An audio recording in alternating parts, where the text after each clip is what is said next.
¿Cuáles diría usted que son los desafíos que ha de enfrentar ahora la nueva presidenta?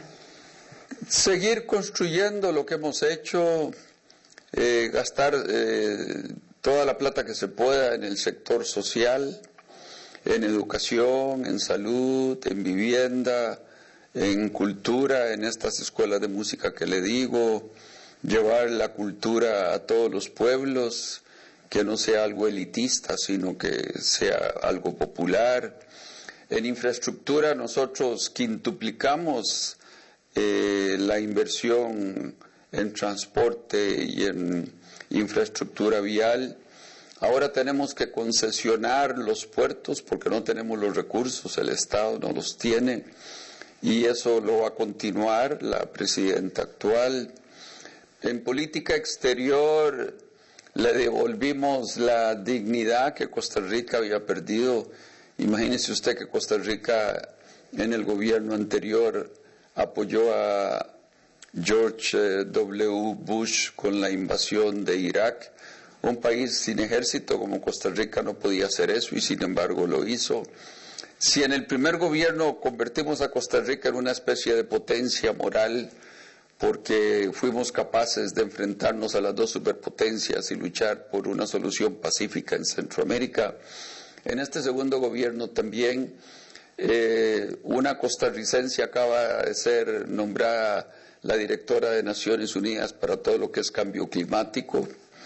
Eso me llena de orgullo porque fui yo quien la recomendé.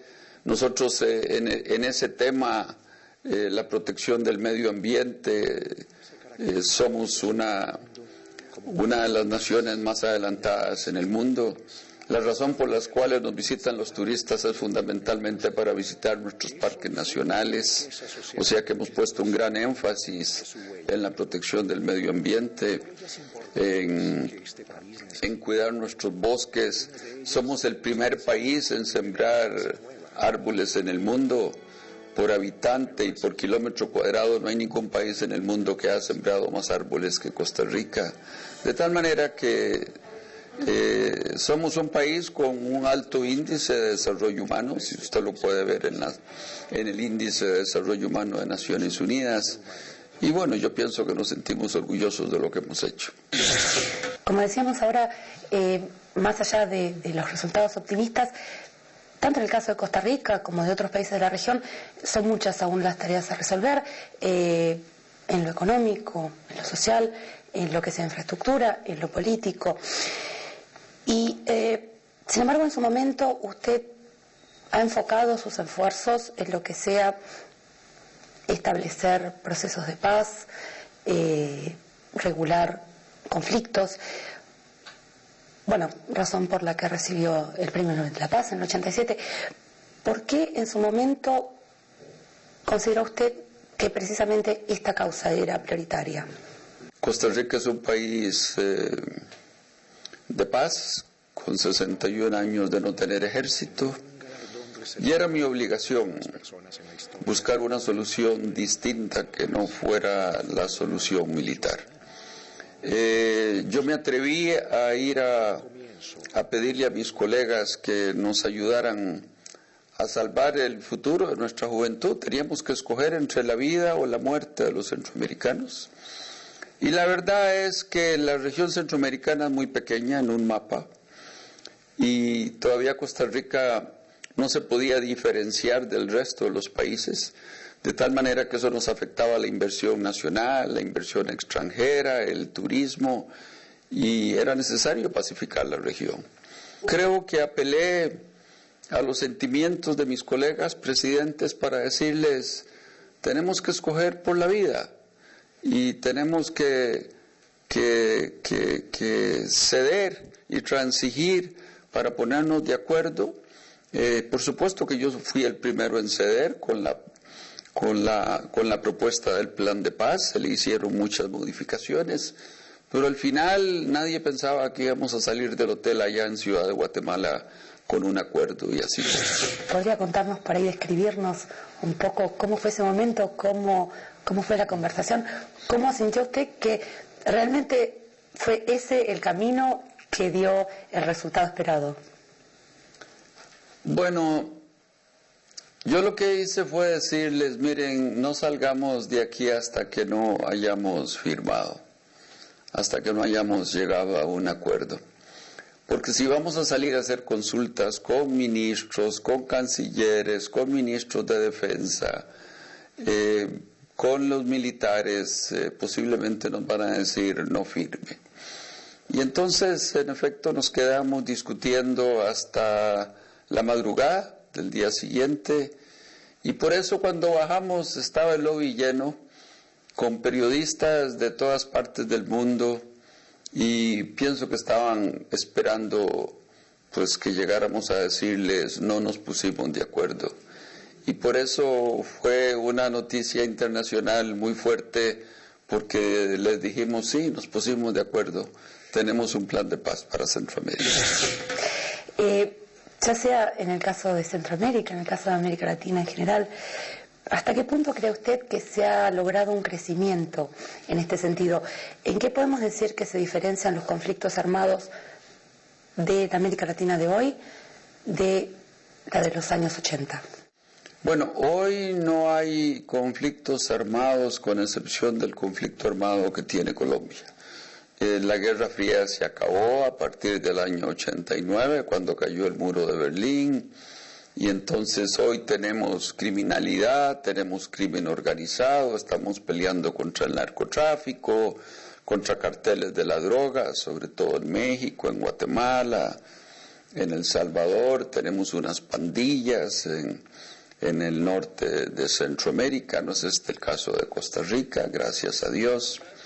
Los problemas son otros, pero ya no hay conflictos armados.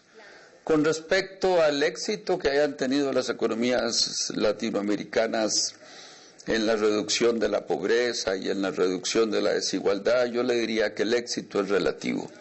Por supuesto que hemos sido capaces de reducir la pobreza, pero no lo suficiente. Cuando uno compara América Latina con los países del Asia, por ejemplo, del sudeste asiático, ciertamente ellos nos llevan una ventaja muy grande. Nosotros estamos cumpliendo casi todos en estos próximos años 200 años de vida independiente de España y de Portugal, y no tenemos un solo país rico, no tenemos un solo país del primer mundo. Unos son más democráticos que otros, unos son más prósperos que otros, pero no tenemos un país con $35,000 de ingreso por habitante. Entonces tenemos que mejorar las instituciones democráticas que hemos creado. Después de 20 años nos llevamos la sorpresa en Honduras de un golpe de Estado. Eso fue una bofetada en la cara de los pueblos de América Latina, porque creíamos que esa página ya la habíamos pasado, la página de las dictaduras, la página de los golpes militares.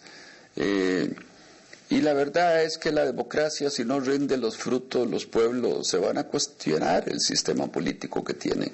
Y por eso tenemos que probarle a nuestros pueblos, y esto es válido para todos los regímenes del mundo, de que la democracia puede mejorar las condiciones de vida de nuestra gente, crear una sociedad más próspera, de mayor bienestar, en fin, dar el salto que algunos países en cuestión de 40 años dieron, de pasar de un mundo de tercera categoría, de un país de tercer mundo a un país de primer mundo.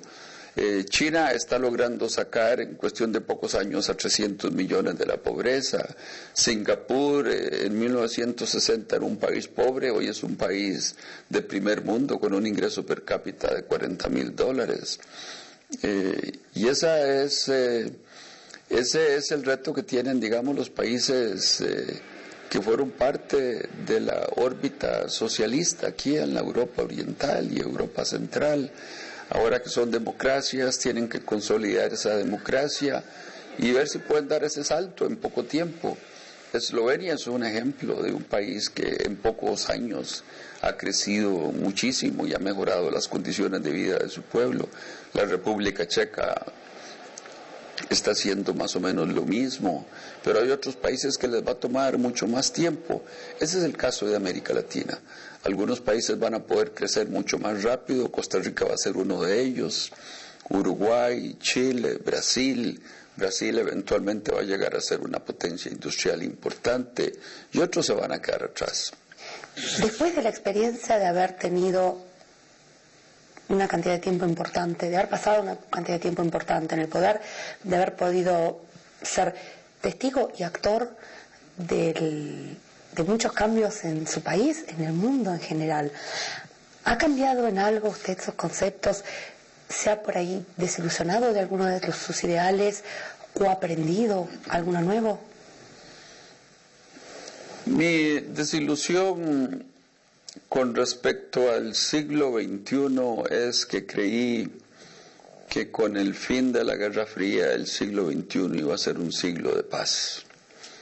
Y no lo ha sido.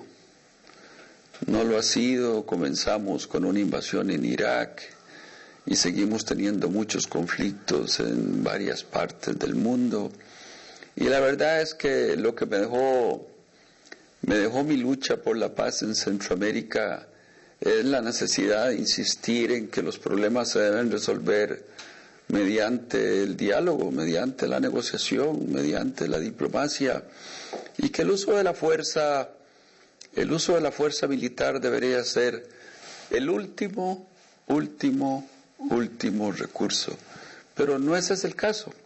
Con mucha frecuencia se utiliza la fuerza militar para solucionar conflictos sin haberle dado una verdadera oportunidad a ese diálogo. Y ese diálogo con paciencia, con perseverancia, con humildad, puede producir milagros. Muchísimas gracias por habernos dedicado su tiempo, por haber compartido con nosotros su increíble experiencia. Encantado. Muchísimas gracias. Encantado. Este ha sido el expresidente de Costa Rica, Oscar Arias. Nos despedimos. Hasta nuestra próxima emisión.